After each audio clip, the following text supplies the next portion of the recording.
नमस्कार साथियों, गौरव ज्ञान धारा में आप सभी का स्वागत है। कल वित्त विधेयक के जवाब के रूप में आप लोगों को सुनने को मिला है कि 1.25 लाख भर्तियां राजस्थान में आ रही है। 1.25 लाख भर्तियों का कैलेंडर आ रहा है। बस मैं तो यही उम्मीद कर रहा हूं कि ये 1.25 लाख भर्तियां जो आ रही है ना, वो नई हो, फ्रेश हो एकदम। क्योंकि एक लाख भर्तियां तो हमने कई बार सुन लिया है। और जब फिर वापस जब कैलेंडर सामने आता है तो फिर वही पुरानी भर्तियां देखने को मिलती है। उनको शायद मैं खुद 3-4 बार गिन चुका हूं कि ये 3-4 बार मेरे गिनी हुई है वैकेंसी। मैं तो ये चाहता हूं भाई कि ये जो 1.25 लाख भर्तियां आ रही है ना, ये पूरी तरीके से बिल्कुल न्यू हो।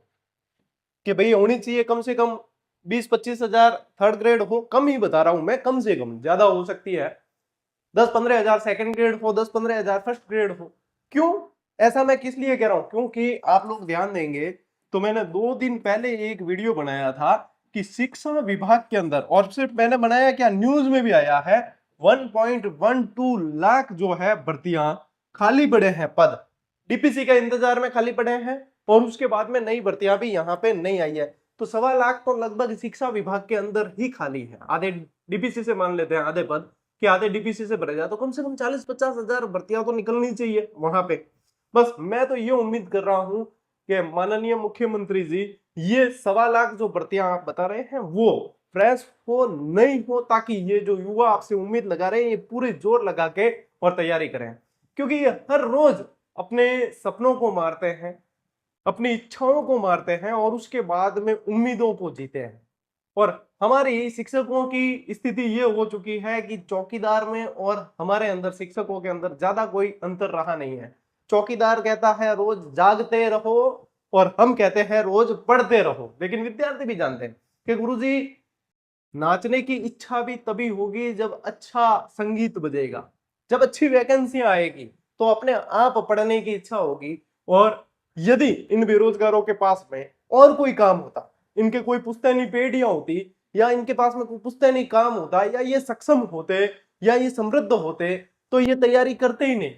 ये तैयारी सिर्फ इसलिए कर रहे हैं क्योंकि इनके पास में और कोई विकल्प नहीं है। और कोई विकल्प नहीं है, इसलिए ये सरकारी नौकरी में ये जानते हैं कि हम मेहनत कर सकते हैं, चाहे पेपर कैसा भी कठिन बनाया जाए। सब तरह की मार पड़ रही है बेरोजगारों के ऊपर। पेपर कैसा भी कठिन बनाया जाए तो भी ये बेरोजगार विद्यार्थी जानते हैं कि हम मेहनत कर लेंगे गुरुजी, लेकिन वैकेंसी तो आए। कम से कम वैकेंसी तो आनी चाहिए, हमारी जो योग्यता है उसके अनुसार आनी चाहिए। किस्तों में आई हुई वैकेंसी काम ही नहीं आती है। अच्छा, मैं बैठा बैठा सोच रहा था कि यदि ऐसे ही किस्तों में इलेक्शन करवाया जाए, 200 सीटों पे नहीं करवा के 75-75 सीट पे 2-2 साल में करवा दिया जाए तो कैसा लगेगा, नेताओं को कैसा लगेगा कि जहां पे आपकी बहुमत सीटें आने वाली हो, वहीं पे मेजोरिटी जहां से आने वाली हो, वहीं की सीटें जो है उस इलेक्शन के जो स्लॉट होता है उसके अंदर शामिल नहीं हो, कैसा महसूस होगा। वैसा ही बेरोजगार भी महसूस करते हैं। इनकी भी उम्मीदें हैं, इनको कोई राजपाट नहीं करना है लंबा, इनकी कोई ज्यादा उम्मीदें नहीं है। इनकी उम्मीदें है कि ये जो घोषणाएं होती है ना, ये व्यवस्थित आ जाए बस। फिर बाद में जो है इन शब्दों का प्रयोग नहीं हो कि ये पाइपलाइन में है, या इनके अंदर ये जो है, फिर ऐसा नहीं हो जाए कि वो जो 1 लाख जो घोषणा हम सुन चुके, 1 लाख के स्थान पर फिर ये 1.25 लाख। और फिर इन 1.25 लाख में भी ज्यादा बची कितनी, 1 लाख तो जैसे वो गिनवा चुके, उसके अलावा बची कैसे 25 हजार। और 25 हजार में भी आधी संविदा वाली दे दी मान लीजिए, या आधी ऐसी दे दी जिसका कोई मतलब ही नहीं है विद्यार्थियों के लिए, जिन्होंने डिग्रियां कर रखी है, जिन्होंने बीएड कर रखी है, बीएसटीसी कर रखी है, एमए कर रखी है, डिप्लोमे कर रखे हैं, उनके लिए कम से कम उस तरीके की रोजगार के अवसर मिलने चाहिए, सृजन होने चाहिए पद। ये मैं इस वीडियो के माध्यम से कहना चाहूंगा। और जहां तक बात आगे तक पहुंचती है तो देखो, संवैधानिक तरीके से बात को रखना बिल्कुल जायज होता है, तो हर कोई रख सकता है। हर कोई शिक्षक है, एजुकेटर है, जिनसे विद्यार्थी जुड़े हुए हैं तो वो रख सकते हैं, ठीक है। क्योंकि ये 1.25 लाख भर्तियों का कैलेंडर मान लीजिए आ गया, उसके बाद में क्या होगा, और उसमें पुरानी ही आई तो क्या हुआ। इसलिए हम सिर्फ ये चाहते हैं कि ये नई भर्तियां हो, है ना, ताकि विद्यार्थियों को पूरे अवसर मिले नौकरी लेने का। बाकी चुनावी साल आ रहा है तो ये चुनावी साल में भर्तियां आएगी, ये सभी जानते हैं, ये सबको पता रहता है कि चुनावी साल के लिए भर्तियां जो है थोड़ी सी रोक दी जाती है या बाद में आती है। अब इनके पीछे क्या गणित है वो सब जानते हैं, ज्यादा समझाने की जरूरत नहीं, क्योंकि सारे के सारे विद्वान हैं। तो टाबरो हम इम जो को है नहीं, इन घोषणाओं में एक कामरी बात है। बकामरी बात क्या है, महत्वपूर्ण कामरी बात क्या है थे, एक नयो रजिस्टर मान लो के नाम परिवर्तन भाई साहब घना हुए और इतना हुई कि वो रजिस्टर पूरा भर जाए, आ गारंटी मेरी है। स्थानों के नाम परिवर्तन, योजनाओं के नाम परिवर्तन, राज्यों के नाम परिवर्तन और भी बहुत सारी चीजें हैं जिनके नाम परिवर्तन होंगे। तो एक कॉपी रजिस्टर नाम परिवर्तन के नाम पे ही आप लगा लो कि वो भर जाएगा। अभी फिलहाल के लिए आपको ध्यान रखना है 3 स्थानों के नाम परिवर्तन किए गए हैं। ये कामा जो है इसका नाम बदल के क्या किया गया है, अब इसे कामवन के नाम से जाना जाएगा। ये जो जहाजपुर है इसका नाम बदल के किया गया है, अब ये यज्ञपुर के नाम से जाना जाएगा। और ये माउंट आबू है इसका नाम बदल के किया है, अब ये आबू राज के नाम से जाना जाएगा। इसके अलावा पहले अपन जानते हैं कि खैरतल तिजारा जो है उसका नाम फिर भ्रतरी नगर कर दिया था। और अभी 2 दिन पहले मैंने एक वीडियो बनाया था कि केरल राज्य का भी नाम बदल के केरलम किया जाएगा, क्योंकि मलयालम में केरल को केरलम कहा जाता है। और भी मैं कह रहा हूं अभी तो ये तो शुरुआत है, अभी लिस्ट लंबी है, आने वाले समय में और भी आएंगे नाम परिवर्तन। तो आप एक रजिस्टर लगा के रखो, वो पूरा भरेगा।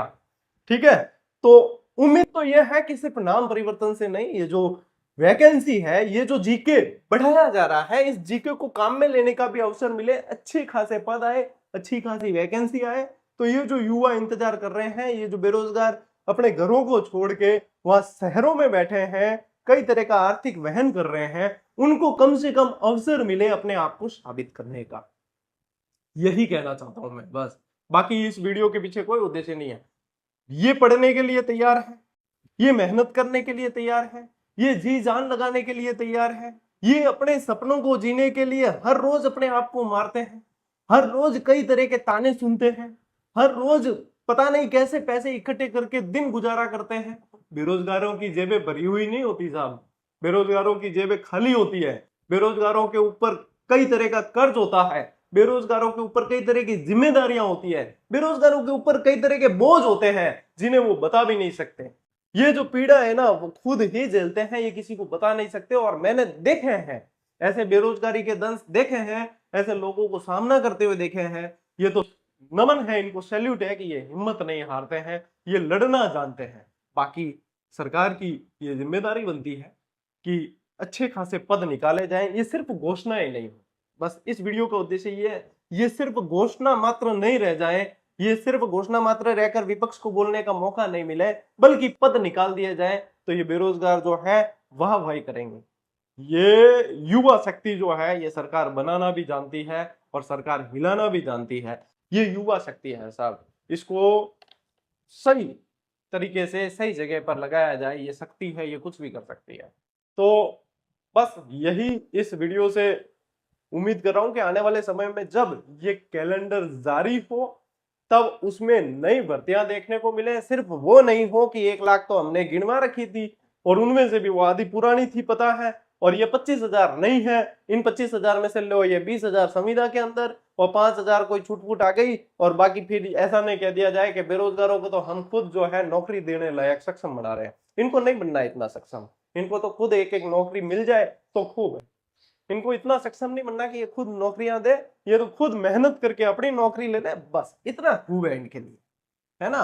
और बाकी आप लोग युवा जो भी जुड़े हुए हैं, जो ये देख रहे हैं वीडियो, आप लोगों की क्या भावनाएं हैं, आप क्या चाहते हैं, तो वो भी कमेंट करके बताएं। क्योंकि देखो सोशल मीडिया का दौर है, अभिव्यक्ति की आजादी है, संवैधानिक भाषा और संवैधानिक शब्दों को ध्यान में रख के आप अपनी अपनी अभिव्यक्ति दे सकते हैं, इसमें किसी तरह की रोक टोक नहीं होती। बस ये है भाषा मर्यादित होनी चाहिए, संवैधानिक होनी चाहिए, आपकी जो आप कह रहे हैं वो ठीक ढंग से कहना आना चाहिए, तब जो है बात आगे तक पहुंचती है। ठीक है, आज के लिए साथियों इस वीडियो में इतना ही। अब मिलते हैं अपन अगले वीडियो में, अगले सेशन में। लेकिन उससे पहले आप लोग जो विद्यार्थी इंतजार कर रहे हैं ना कि सर लक्ष्य भेदी बैच जो है वो अभी आ नहीं रहा है, लक्ष्य भेदी बैच, तो देखो मैं बता दूं आप लोगों को कि लक्ष्य भेदी बैच की नेक्स्ट क्लास, मैंने कई बार सूचना दी लेकिन ये सूचना किसे नहीं मिल पाती जो व्यवस्थित तरीके से ध्यान नहीं देते हैं।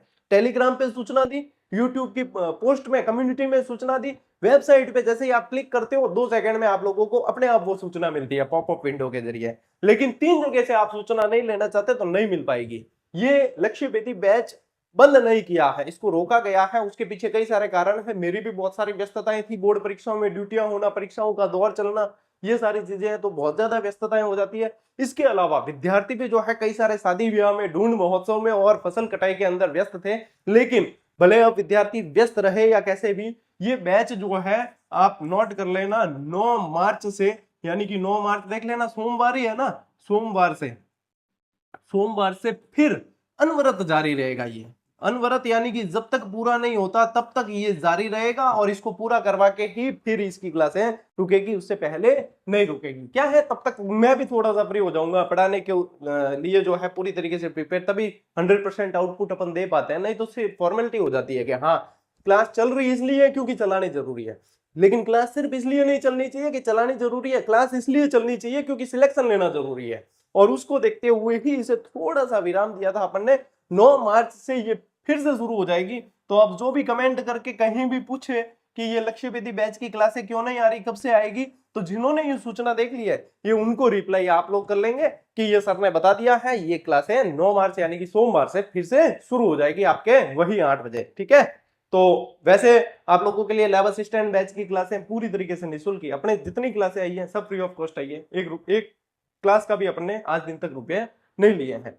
तो ओपीडी पे वो चल रही है आपके लैब असिस्टेंट की, हिंदी की एसआई और चतुर्थ श्रेणी हाईकोर्ट वाली वो क्लासें पूरी हो चुकी है। 2-2 3-3 बार हिंदी हमने पढ़ाई है आप लोगों को, व्यवस्थित तरीके से आप पढ़ें, प्रैक्टिस करें, आगे बढ़ें। ठीक है, तो आज के लिए इस वीडियो में अब अपन जो है इसको यहीं विराम देते हैं, मिलते हैं अगले वीडियो में, अगले सेशन में। तब तक के लिए राम राम, जय हिंद।